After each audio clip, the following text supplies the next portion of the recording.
जय श्री कृष्णा, राधे राधे। आप सभी भक्तों का आपके अपने यूट्यूब चैनल श्री कृष्ण दीवानी में हार्दिक स्वागत है। आज मैं आप सबके समक्ष कार्तिक मास महात्म्य का अध्याय 18 प्रस्तुत कर रही हूँ। सर्वप्रथम भगवान का स्मरण करते हुए सभी बोलिए ओम नमो भगवते वासुदेवाय। ओम श्री राधा कृष्णाभ्याम नमो नमः।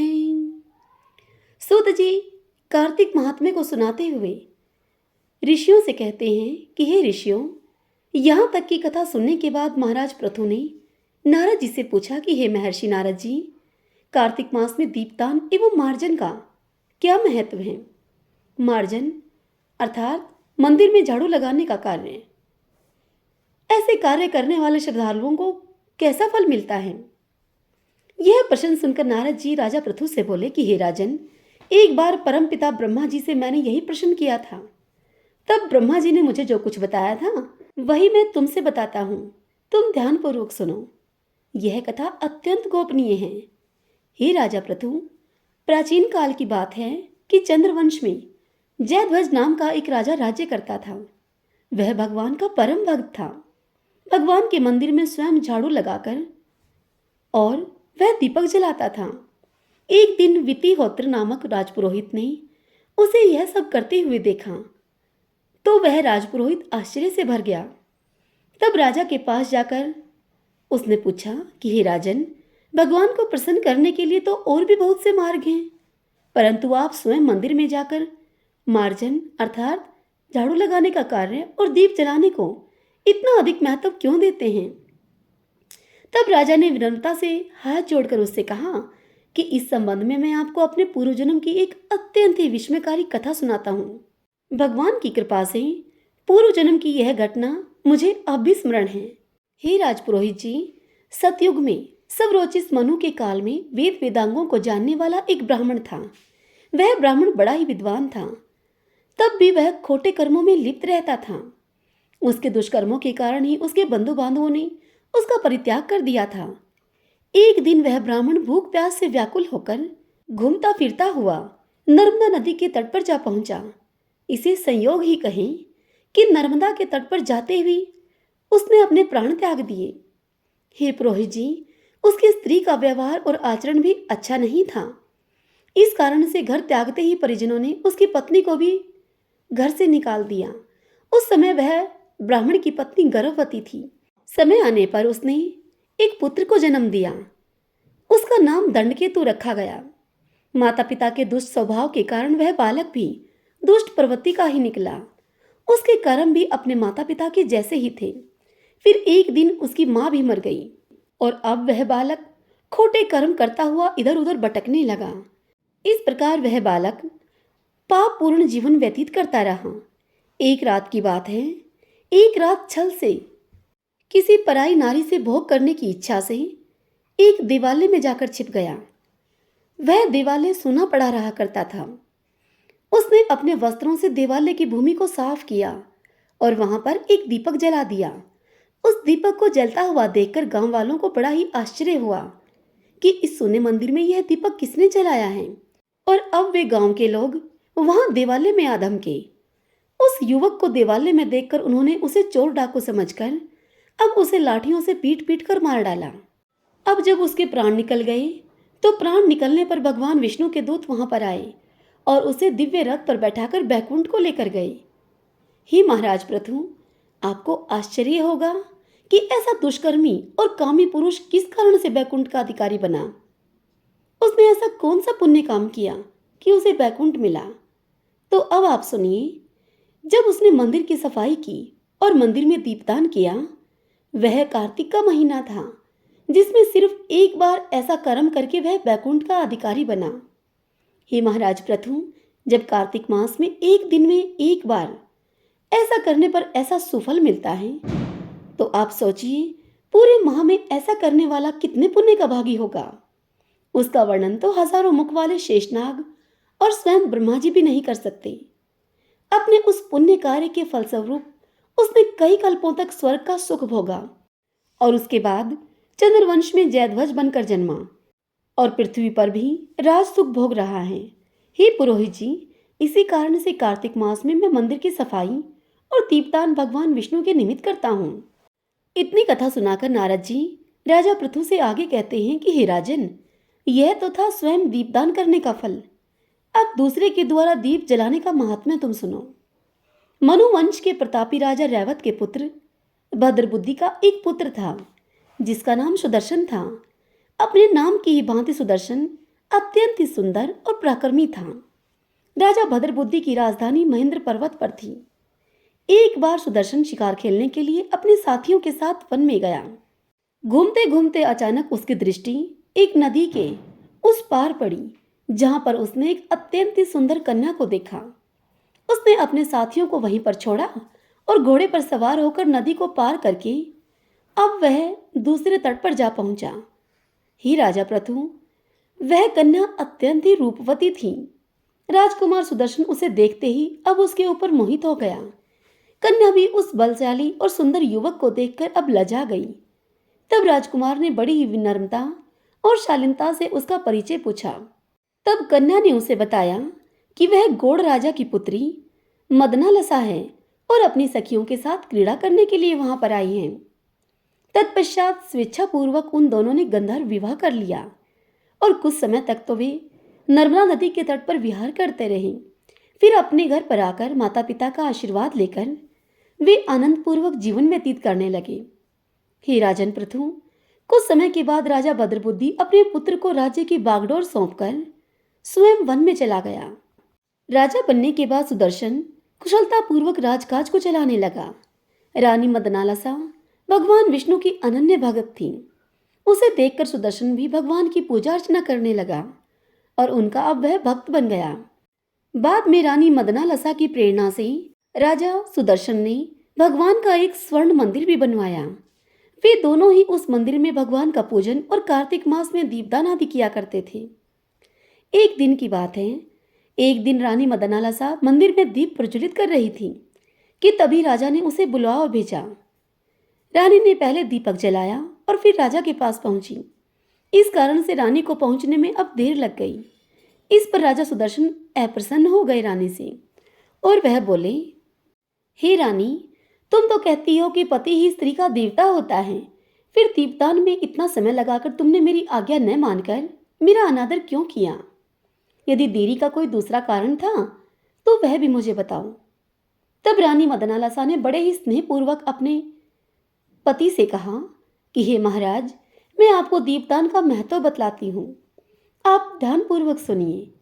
यह घटना मेरे पिछले जन्म की है, जो ईश्वर की कृपा से इस जन्म में भी मुझे याद है। हे स्वामी, पिछले जन्म में किसी ने मंदिर में भगवान के निमित्त एक दीपक जलाया जिसकी बत्ती बहुत ही छोटी थी। इस कारण से वह दीपक बुझने को हो रहा था। मैंने घी खाने के लोभ से उस बत्ती को मुंह से पकड़कर ऊपर उठाया। ऐसा करने से दीपक की लो तो तेज हो गई, मगर मेरा मुंह भी झुलस गया। मेरा मुंह झुलसने की पीड़ा से अब मैं छटपटाने लगी और उसी छटपटाहट में मेरी मृत्यु हो गई। इस कारण से भगवान विष्णु के दूत मुझे बैकुंठ को लेकर गए। उसके बाद मेरा जन्म मदनालसा के रूप में हुआ है। हे स्वामी, यह रूप राशि आप जैसा योग्य पति मुझे दीपक की लो ऊंचा करने मात्र के पुण्य फल से मिला है। जब इतना सा करने पर मुझे इतना फल मिला है तो जरा आप विचार करके देखिए कि यदि कोई श्रद्धापूर्वक भगवान को दीपदान करे तो उसका फल कितना होगा। उसकी महिमा का तो कहना ही क्या है। आगे नारद जी इस कथा को सुनाते हुए राजा पृथु से कहते हैं कि हे राजन, मदनालसा के मुख से यह सब सुनकर राजा सुदर्शन का क्रोध अब शांत हो गया। तत्पश्चात आजीवन उसने कार्तिक मास के व्रत किए एवं दीपदान किए और अंत में बैकुंठ को गया। श्रीमन नारायण नारायण हरि हरि, भजमन नारायण नारायण हरि हरि। ओम नमो भगवते वासुदेवाय। ओम श्री राधा कृष्णाभ्याम नमो नमः। आइए भगतजनों, अब हम कार्तिक मास की 5 कथाओं का श्रवण करते हैं। नगर बसेरी की कथा। एक जाट था, एक भाट था। दोनों गहरे दोस्त थे। जाट चला अपनी बहन के और भाट चला अपने सासरे। अब बीच रास्ते में कुएं की पाल पर दोनों बैठ गए।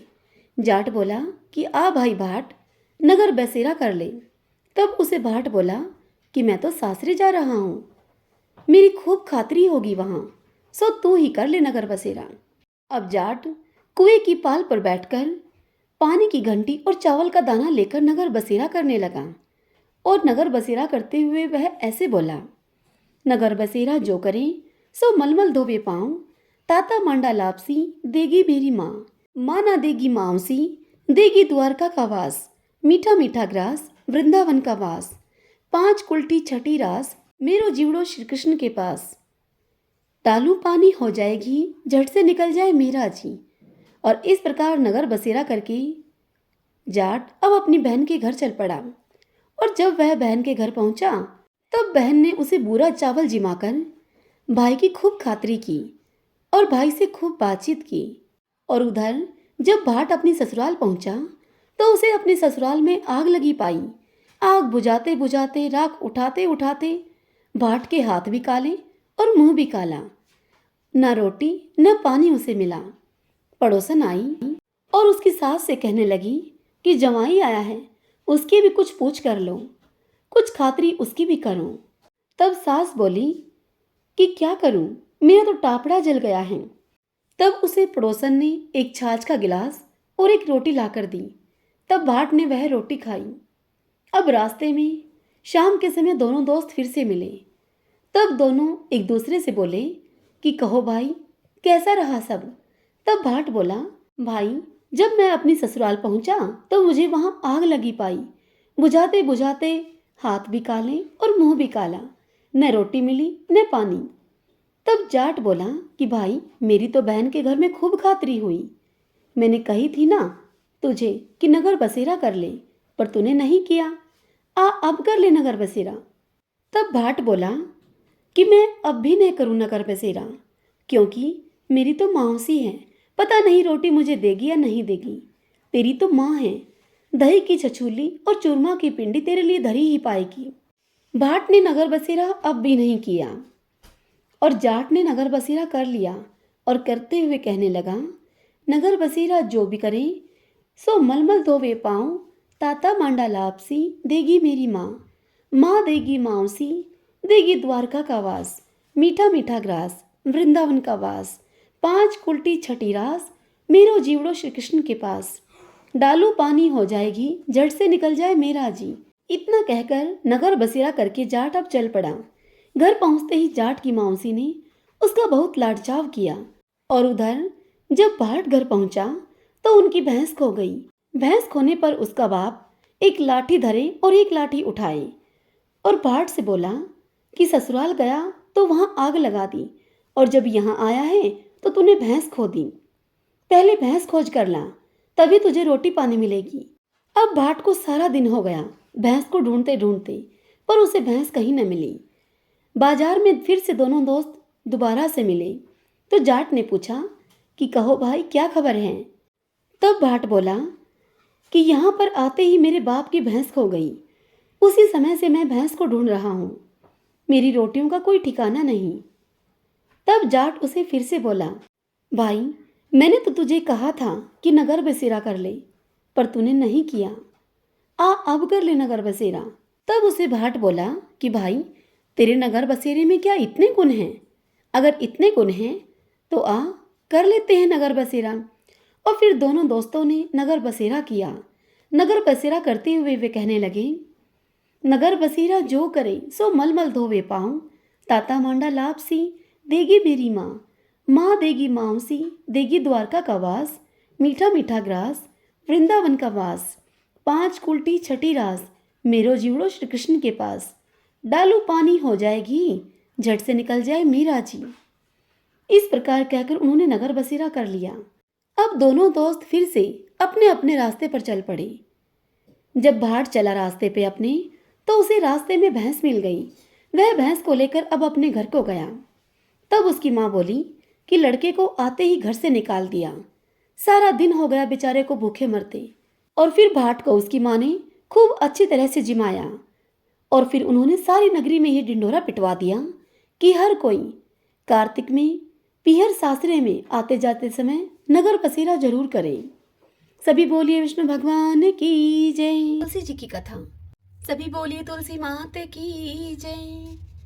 कार्तिक का महीना आया, तब सभी औरतें तुलसी माता को सींचने के लिए आती। सभी तो सींचकर तुलसी माता को वापस चली जाती, किंतु एक बुढ़िया माई वहां आती और तुलसी माता से कुछ ऐसा कहती। वह कहती, हे तुलसी माता, सत की दाता, मैं तेरा बिरला सींचती हूँ, तो मुझे बहू दे, पीले रंग की धोती दे, मीठा मीठा ग्रास दे, बैकुंठ में वास दे, चटक की चाल दे, अच्छी मौत दे, चंदन का काट दे, अच्छा राज दे, दाल भात खाने को दे, और 11 के दिन श्री कृष्ण का कांधा दे। तब तुलसी माता यह बात सुनकर सूखने लगी। तब भगवान श्री कृष्ण ने तुलसी जी से पूछा कि हे तुलसी, इतनी औरतें आती हैं, तुमको नहलाती हैं, तुम्हें भोग लगाती हैं, तुम्हारी पूजा करती हैं, तुम फिर भी सूख रही हो। तब तुलसी माता ने श्री कृष्ण से कहा कि हे प्रभु, आप मेरे मन की मत पूछो। तब भगवान ने कहा कि अगर यह बात मैं नहीं पूछूंगा तो कौन पूछेगा। तब तुलसी माता ने कहा कि एक बुढ़िया माई मेरा पूजन करने के लिए रोज आती है, और पूजन करने के बाद मुझे वह यह बात कहकर जाती है, मैं उसे और तो सब कुछ दे दूंगी, लेकिन श्री कृष्ण का कांधा उसे कैसे दूंगी। तब भगवान श्री कृष्ण सारी बात सुनने के बाद तुलसी जी से बोले कि कल जब वह बुढ़िया माई आएगी, तब तुम उससे कह देना, जब वह मरेगी तो मैं उसे अपने आप कांधा दे आऊंगा।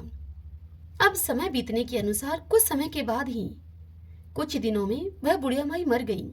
अब गांव के सभी लोग इकट्ठे होकर उस बुढ़िया माई को लेकर जाने लगे। तब वह बुढ़िया माई इतनी भारी हो गई कि वह किसी से भी ना उठे। तब सभी लोग कहने लगे कि इतनी ज्यादा पूजा पाठ किया करती थी, पाप नष्ट होने की माला तक फेरती थी, फिर भी इतनी भारी हो गई। तभी वहां पर भगवान श्री कृष्ण बूढ़े ब्राह्मण का वेश धारण करके आए और वहां खड़े हुए लोगों से पूछने लगे कि यह कैसी भीड़ है भाई। तब वहां पर खड़े हुए आदमी कहने लगे कि यह बुढ़िया माई मर गई है, पापनी थी, इसीलिए किसी से उठती भी नहीं। तब भगवान ने उन लोगों से कहा कि मेरे को इसके कान में एक बात कहने दो, तो यह आसानी से उठ जाएगी। फिर भगवान ने उस बुढ़िया माई के पास जाकर उसके कान में कुछ ऐसा कहा, बुढ़िया माई, मन की निकाल ले, पीतांबर की धोती ले, मीठा मीठा ग्रास ले, बैकुंठ का वास ले, चटक की चाल ले, चंदन का काठ ले, झालर की झनकार ले, दाल भात का जीमन ले, और श्री कृष्ण का कंधा ले। यह बात सुनकर अब बुढ़िया माई हल्की हो गई। उसे भगवान श्री कृष्ण अपने कंधे पर ले गए। अंत में उस बुढ़िया माई को मुक्ति मिल गई। हे तुलसी माता, जैसे आपने उस बुढ़िया माई की मुक्ति करी, वैसे ही हमारी भी करना। हे भगवान श्री कृष्ण, जैसे आपने बुढ़िया माई को कांधा दिया, वैसे ही हमें भी देना। इस कथा को कहते सुनते हुंकारा भरते सभी पर अपनी कृपा करना। इल्ली और घुड़िए की कहानी। एक इल्ली और एक घुड़ था। इल्ली बोली कि आ भाई घुड़, कार्तिक नहाई। तब घुड़ बोला, तू तो गोरी पड़ी है, तू ही नहा ले, मेरे तो मोट बाजरा पड़ा है, मैं तो नहीं नहाऊंगा। मैं तो हरे हरे बाजरे का सिट्टा खाऊंगा और ठंडा ठंडा पानी पीऊंगा। बाद में फिर इल्ली तो राजा की लड़की के पल्ले लगकर नहा ली और घुड़ नहीं नहाया। कार्तिक उतरते ही दोनों मर गए। बाद में इल्ली ने कार्तिक नहाने के पुण्य प्रभाव से राजा के घर में बेटी बनकर जन्म लिया, और घुड़ राजा के घर में गधा बना। जब राजा ने बेटी के विवाह का साया निकलवाया तो बेटी के विवाह का मुहूर्त निकल गया और वह ससुराल जाने के लिए विदा होने लगी, तो बेटी की बैलगाड़ी अब रुक गई। यह देखकर राजा रानी बोले कि बैलगाड़ी क्यों रुक गई? बेटी, तुझे जो चाहिए सो मांग ले। तब वह लड़की बोली कि यह गधा मुझे चाहिए। तब राजा रानी उससे बोले कि मांगा तो भी क्या मांगा, यह मत ले, तुझे और जो कुछ चाहिए, धन दौलत और भी कुछ, वह सब ले जा। परंतु वह नहीं मानी और उसने कहा कि मुझे तो यही गधा चाहिए। और अब वह गधा फुदक फुदक कर राजा के रथ के पीछे भागने लगा। जब लड़की महल में जाने लगी तो उस गधे को उसने सीढ़ी के नीचे बांध दिया। जब सीढ़ी उतरने लगी तो गधे ने उससे कहा कि हे सुंदरी, हे लड़की, थोड़ा पानी तो पिला दो। तब उस लड़की ने कहा, जब मैंने तुझसे कार्तिक नहाने के लिए कहा था, तब तूने मुझसे कहा था कि मैं तो बाजरे का सीटा खाऊंगा और ठंडा ठंडा पानी पीऊंगा। वह दोनों आपस में यह बात कर ही रहे थे कि उनकी आपस की यह बात देवरानी जेठानियों ने सुन ली और अपने देवर को सिखा दिया। कहने लगी, तू ये क्या जादूगरनी लेकर आया है, ये तो जानवरों से भी बात करती है। तब वह देवर बोला कि मैं अपने कानों से सुनूंगा तभी मानूंगा, अपनी आंखों से देखूंगा तभी मानूंगा। और फिर दूसरे दिन वह छिपकर बैठ गया और देखा कि रानी महल से नीचे उतरी है और गधा फिर वही बात उससे बोला है। तो रानी ने भी उसको जवाब दिया। तब वह राजा तलवार निकालकर वहां खड़ा हो गया और अपनी रानी से बोला कि तू जानवरों से क्यों बात कर रही है? क्या तो तू मुझे सच सच बता दे, नहीं तो मैं तुझे आज तलवार से मार दूंगा। तब उस रानी ने कहा कि औरत का भेद मत खोलो। तब राजा ने कहा कि मैं तो तेरा पूरा भेद खोलूंगा। इस पर रानी ने उसे बताया कि मैं पिछले जन्म में इल्ली थी और यह गधा है, यह घून था। तब मैंने इसे कहा था कि आ घून कार्तिक नहा ले, तब यह नहाया नहीं, जिससे कि यह इस जन्म में गधा बना और मैं राजा की लड़की के पल्ले लगकर कार्तिक नहाई, जिसके पुण्य प्रभाव से राजा के घर में मुझे जन्म मिला। इसीलिए मैं तो पिछली बात कर रही थी इससे। यह बात सुनकर वह राजा कहने लगा कि क्या कार्तिक में नहाने का इतना फल है? तब उसे रानी ने बताया कि कार्तिक में नहाने से मैं आपके घर में राजपाट कर रही हूँ। यह सुनकर राजा बोला, इतना फल है तो हम दोनों अब जोड़े से कार्तिक नहाएंगे और बहुत दान पुण्य करेंगे, जिससे कि आगे हमें और ज्यादा सुख मिलेगा। अब दोनों जने कार्तिक नहाने लगे तो राजा के घर में बहुत धन संपत्ति हो गई। हे कार्तिक महाराज, जैसे इल्ली को सुख दिया वैसा आप सबको देना, जैसा घून को दिया वैसा किसी को मत देना। सभी बोले विष्णु भगवान की जय। एक गंगा थी, एक जमुना थी। दोनों बहनें साहूकार के खेत में से जा रही थी तो जमुना ने 13 जौ के दाने तोड़ लिए। तब उसे गंगा बोली कि बहन, तुझे तो ग्रहण लग गया, यह तो चोरी हो गई। तब जमुना उसे बोली कि बहन, अब ग्रहण कैसे धुलेगा? तब गंगा ने उसे कहा कि 12 वर्ष तक साहूकार के यहाँ नौकरी करेगी, तब तेरा ग्रहण उतरेगा। बाद में जमुना साहूकार के यहाँ गई और उसे बोली कि मुझे नौकरी पर रख लो, मैं तुम्हारे घर के सारे काम कर दूंगी, परंतु मैं 4 काम नहीं करूंगी। एक तो झूठे बर्तन नहीं मांजूंगी, झाड़ू नहीं लगाऊंगी, बिस्तर नहीं बिछाऊंगी और दिया नहीं जलाऊंगी। अब साहूकार ने उसे रख लिया और 12 वर्ष के बाद कुंभ का मेला आया। साहूकार ने कुंभ के मेले में जाने लगी तो उसे जमुना ने सोने का एक टका देकर कहा कि मेरी बहन गंगा को यह दे देना और उसे कह देना कि तेरी बहन ने भेजा है और वह गोरे गोरे हाथों में हरी हरी चूड़ियां पहने यह टका ले लेगी। साहूकारनी ने वहां जाकर गंगा जी को सोने का टका दे दिया और उससे कहा कि जमुना ने यह टका तुम्हारे लिए दिया है। अब गंगा ने हाथ पसार कर वह टका ले लिया और उससे बोली कि मेरी बहन जमुना से कहना कि तेरे 12 वर्ष अब पूरे हो गए हैं, इसलिए तू अब आ जा। साहूकारनी अपने घर को आए तब जमुना मटके में पानी भर रही थी। तब वह जमुना से दोनों कहने लगे कि तेरी बहन को सोने का टका हमने दे दिया है और उसने तुम्हारे लिए कहा है कि अब तेरे 12 वर्ष पूरे हो गए हैं, सो तू अब आ जा। इतना सुनते ही जमुना जी वहां से सहस्त्रधारा होकर बहने लगी। तब साहूकार ने दोनों जमुना जी के पैरों में गिर गए और उससे बोले कि अब हमारा ग्रहण कैसे उतरेगा? आपने हमारे घर में जो काम किया है इसीलिए हमारा ग्रहण अब कैसे उतरेगा? जब जमुना जी गंगा जी के पास पहुंची तब जमुना जी से बोली गंगा जी कि तू साहूकारनी को धैर्य बंधाकर आई है या नहीं? तब जमुना जी ने उनको बताया कि मैं तो कुछ भी नहीं कहकर आई हूँ। तब गंगा जी जमुना से बोली कि उनके पास जा और उनको धीरज देकर आ, नहीं तो उन्हें संतोष कैसे मिलेगा। तब जमुना जी साहूकारनी से स्वप्न में बोली कि उठो, मैं जमुना हूँ, तुम ऐसे क्यों पड़े हो, उठकर कुछ खाओ पियो। तब वह बोले कि हम कैसे उठें, हमें तो ग्रहण लगा है, मैंने तुम्हारे से ऊंचा नीचा सारा काम करवाया है। यह सुनकर जमुना जी उन्हें बोली कि तुम्हें ग्रहण नहीं लगा है, मैं तो अपना ग्रहण उतारने के लिए तुम्हारे घर में आई थी। जब मैं तुम्हारे खेत से जा रही थी तो मैंने तुम्हारे खेत से जो कि 13 दाने तोड़ लिए थे, इसीलिए मेरा ग्रहण उतर गया है। अब मेरे 12 वर्ष अब पूरे हो गए थे, इसीलिए तुम्हारी मुक्ति हो जाएगी। तब उन्होंने उठकर देखा तो उनके सारे घर में बहुत सा धन हो गया है। हे गंगा जमुना माता, जैसे साहूकारनी को आपने दर्शन दिए और उनकी मुक्ति करवाई, वैसे ही हमारी भी करना, हमारे सारे परिवार की करना। इस कथा को कहते सुनते हुंकारा भरते सब पर अपनी कृपा करना। एक बूढ़े की 7 बहुएं थी।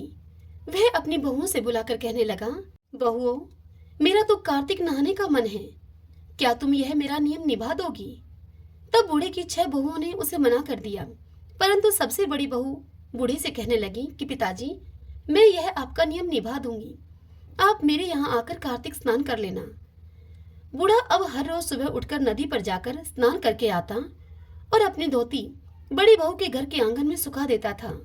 बूढ़े की धोती में से जैसे जैसे पानी के टपके नीचे धरती पर स्पर्श करते, वैसे ही वहां आंगन में हीरे मोती बन जाते। यह देखकर 6 बहुएं अपने ससुर से कहने लगी कि पिताजी, आप हमारे यहाँ आकर नहा लेना। तब बूढ़ा उनसे कहने लगा कि ठीक है बहू, मुझे तो नहाना ही है, सो तुम्हारे यहाँ नहा लूंगा। अगली सुबह बूढ़े ने नहा धोकर अपनी धोती उस बहू के आंगन में सुखाई तो वहां हीरे मोती नहीं गिरे। तब सारी बहू ससुर से कहने लगी कि उसके यहाँ तो हीरे मोती गिरते हैं और हमारे यहाँ कीचड़ ही कीचड़ हो जाता है। आप तो हमारे यहाँ पाप से नहाते हैं। आप ऐसा करो, आप उन्हीं के यहाँ नहा लिया करो। अब बूढ़ा फिर से बड़ी बहू के यहाँ नहाने लग गया। रोज सुबह धोती सुखा देता तो धोती में से गिरने वाले पानी के टपके हीरे मोती बन जाते। इस प्रकार अब कार्तिक महीना समाप्त होने को हुआ। तब बूढ़े को बड़ी चिंता होने लगी। यह देखकर बड़ी बहू ने उस बूढ़े से पूछा कि पिताजी, आप इतनी चिंता में क्यों हैं?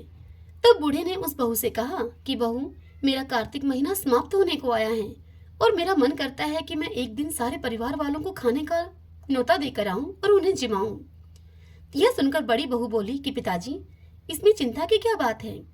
आप सारे परिवार वालों को खाने का न्योता दे आओ।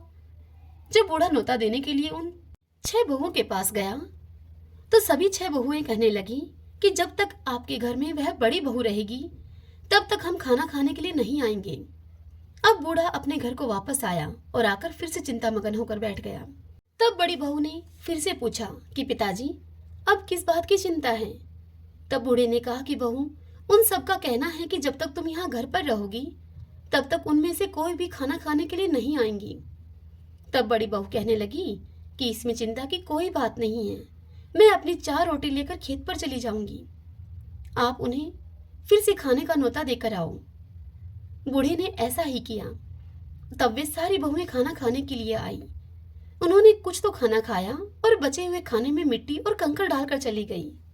उन सब ने सोचा कि अगर हम कंकड़ और मिट्टी डाल देंगे तो बड़ी बहू को इससे परेशानी होगी। वहीं दूसरी ओर बड़ी बहू खेत में बैठी हुई यह कह रही थी कि राम जी की चिड़िया राम जी का खेत, चुगलो चिड़िया भर भर के पेट। मेरे ससुर ने तुम्हें घर में जगह दी है और मैंने खेत में दी है। इस प्रकार से वह बड़ी बहू चिड़ियों को बाजरा डालकर अब घर पर आ गई। तब बूढ़ा उदास हुआ बैठा था।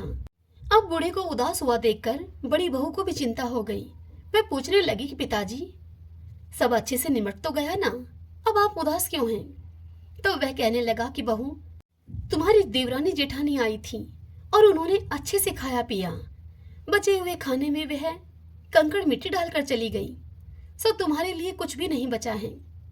यह सुनकर वह बड़ी बहू बोली कि कोई बात नहीं पिताजी, मेरा क्या है, मैं तो 4 रोटी फिर भी बनाकर खा लूंगी। बाकी सब तो ठीक ठाक से निमट गया ना। तब वह बूढ़ा बोला कि हाँ, बाकी सब कुछ अच्छे से निमट गया, कुछ भी कम नहीं पड़ा। तब बड़ी बहू घर के अंदर गई तो जाकर वह क्या देखती है कि जिस खाने में वह मिट्टी कंकड़ डालकर गई थी उनमें हीरे मोती बिखरे पड़े हैं और घर अब महल हो गया है। सारा घर धन दौलत से भर गया है, अन्न के भंडार भर गए हैं। तब उसने ससुर से कहा कि पिताजी, आप तो कह रहे थे कि मेरे लिए कुछ भी नहीं है। मेरा घर तो हीरे मोतियों से भर गया है, जहाँ देखूं वहाँ धन दौलत की वर्षा हो रही है, अन्न के भंडार भरे हुए हैं, घर महल बन गया है। यह सुनकर बूढ़े ने कहा कि बेटी, तुमने मेरा कार्तिक स्नान पूरे मन से निभाया था और उन्होंने पाप से निभाया था। तुम पर कार्तिक देवता प्रसन्न हुए हैं, सो उनकी कृपा से तुम्हारा घर हीरे मोतियों से भर गया है। हे मेरे कार्तिक देवता, जैसे आप उस बड़ी बहू पर बरसे वैसे ही सब पर बरसना। इस कथा को कहते सुनते हुंकारा भरते सभी पर अपनी कृपा करना। तपसी लपसी की कहानी। एक तपसी था, एक लपसी था। तपसी तो भगवान की तपस्या करता था और लपसी सवा सेर की लापसी बनाकर भगवान को भोग लगाता और लोटा हिलाकर चीम लेता था। एक दिन दोनों लड़ने लगे। लपसी बोला, मैं बड़ा हूँ। तपसी बोला, मैं बड़ा हूँ। इतने में ही नारद जी वहां पर आए और उनसे पूछने लगे, क्या बात है, क्यों लड़ रहे हो? तब लपसी ने कहा कि मैं बड़ा हूँ, मैं सारे दिन भगवान की तपस्या करता हूँ, उनकी पूजा अर्चना करता हूँ। तब लपसी बोला कि मैं बड़ा हूँ, मैं भगवान को सवा सेर की लापसी का भोग लगाकर लोटा हिलाकर फिर भोजन करता हूँ। उन दोनों की बात को सुनकर नारद जी बोले कि मैं तुम्हारा फैसला कल कर दूंगा। दूसरे दिन तपसी नहा धोकर आ रहा था तो नारद जी ने उसकी परीक्षा लेने के लिए 1.25 करोड़ की अंगूठी उसके आगे फेंक दी। जब उसने देखा कि 1.25 करोड़ की अंगूठी उसके आगे पड़ी है तो उसने झट से वह अंगूठी उठाकर अपने घुटने के नीचे दबा ली और तपस्या करने लग गया। अब लपसी सुबह उठा तो उठकर वह नहा धोकर उसने 1.25 सेर की लापसी बनाई और भगवान को भोग लगाया। अब लोटा हिलाकर वह जीवने लगा। इतने में ही नारद जी वहां आ गए और तपसी के पास जाकर बैठ गए और लपसी को अपने पास बुलाया और बिठाया। तब वह दोनों फिर से कहने लगे, बताइए हम में से कौन बड़ा है। तब नारद जी बोले तपसी से कि तू अपना घुटना उठा। अब तपसी ने जैसे ही घुटना उठाया 1.25 करोड़ की अंगूठी निकली। तब नारद जी तपसी से बोले कि यह अंगूठी तो तूने चुराई है, इसलिए तेरी तपस्या अब भंग हो गई, इसलिए अब लपसी बड़ा है। यह सुनकर तपसी कहने लगा कि बताइए महाराज, मेरी तपस्या का फल मुझे कैसे मिलेगा, मैंने तो इतनी तपस्या की है। तब नारद जी बोले कि तेरी तपस्या का फल कार्तिक नहाने वाले तुझे देंगे। सबकी कहानी सुनकर तेरी कहानी नहीं कहेंगी तो कार्तिक का फल तुझे मिलेगा। उनके कार्तिक नहाने का पुण्य फल समाप्त हो जाएगा। सभी बोली लक्ष्मी नारायण भगवान की जय। तुलसी चालीसा का श्रवण करते हैं। जय जय तुलसी भगवती सत्यवती सुखदानी, नमो नमो हरि प्रियसी श्री विंदा गुण खानी। जय नंदनी जग पूजिता विश्व पावनी देवी, जयति पुष्प सारा सुरभि देहु अमर वर अम्ब। श्री हरि शीश विराजनी देहु अमर वर अम्ब, जनहित हे वृंदावनी अब जन करहु विलंब। धन्य धन्य श्री तुलसी माता, महिमा आगम सदा श्रुति गाता। हरि के प्राण हूँ से तुम प्यारी, हर ही हेतु किन हो तप भारी। जब प्रसन्न हव दर्शन दीनो, तब कर जोरी विनय अस कीनो। हे भगवन कंत मम हो, दीन जानि जनि छाड़हु छोहु। सुनि लक्ष्मी तुलसी की बानी, दिन हो शाप क्रोध पर आनी। अस अयोग्य वर मांगन हारी, हो विटप तुम जड़ तनु धारी। सुनी तुलसी ही शाप यो तिहि ठामा, करहु बास तहु नीचन धामा। दियो वचन हरि तब तत्काला, सुनहु सुमुख जनि हो बिहाला। समय पाई हव हो पति तोरा, पूजी हो आस बचन सत्य मोरा। तब गोकुल में गोप सुदामा, तासु भई तुलसी तू बामा। कृष्ण रास लीला के माही, राधे सखियो प्रेम लखि नाही। दिया शाप तुलसी तत्काला, नर लोकहि तुम जन्महु बाला। भयो गोप वह दानव राजा, शंख चूड़ नामक सिर ताजा। तुलसी भई तासु की नारी, परम सती गुण रूप अगारी। असद्व कल्प गीत जब गयो, कल्प तृतीय जन्म तब भयो। वृंदा नाम भयो तुलसी को, असुर जलंधर नाम पति को। करी अति द्वंद अतुल बल धामा, लिन्हा शंकर से संग्रामा। जब नित सन्य सहित शिव हारे, मरहि न तब हर हर ही पुकारे। पतिव्रता वृंदा थी नारी, को न सके पतहि गनहारी। तब जलंधर ही भेष बनाई, वृंदा डिग हरि पहुँचयो जाई। शिव हित लही करी कपट प्रसंगा, कियो सतीव धर्म ते ही भंगा। भयो जलंधर कर संहारा, सुनी वृंदा उर शोक अपारा। तिहि क्षण दियो कपट हरि टारी, लखी वृंदा दुख गिरा उचारी। जलंधर ही जस हत्यो अभीता, सोई रावण हव हरि सीता। अस प्रस्तर सम हृदय तुम्हारा, धर्म खंडी मम पत ही सहारा। यही कारण लेहि शाप हमारा, होवे तनु पाषाण तुम्हारा। सुनी हरि तुरत ही वचन उचारे, दियो शाप तुम बिना विचारे। लखियो न निज कर तूति पति को, छलन चाहयो जब पार्वती को। जड़मति तुहु अस हो जड़ रूपा, जग में तुलसी विटप अनूपा, धरवै रूप हम शालिग्रामा, नदी गंडकी बीच ललामा। जो तुलसी दह हम ही चढ़ाई है, सब सुख भोगी परम पद पाई है। बिनु तुलसी हरि चलत शरीरा, अतिशय उठत शीश उर पीरा। जो तुलसी दल हरि शिव धारत, जो सहस्त्र घट अमृत डारत। तुलसी हरि मन रंजनी हारी, रोग दोष दुख भंजनी हारी। प्रेम सहित हरि भजन निरंतर, तुलसी राधा में नहीं अंतर। सभी बोलिए तुलसी मात की जय। आइए भक्तजनों, अब हम तुलसी माता की आरती और कार्तिक भगवान की आरती करते हैं। जय जय तुलसी माता, जय जय तुलसी माता, सब जग की सुखदाता वरदाता, जय तुलसी माता।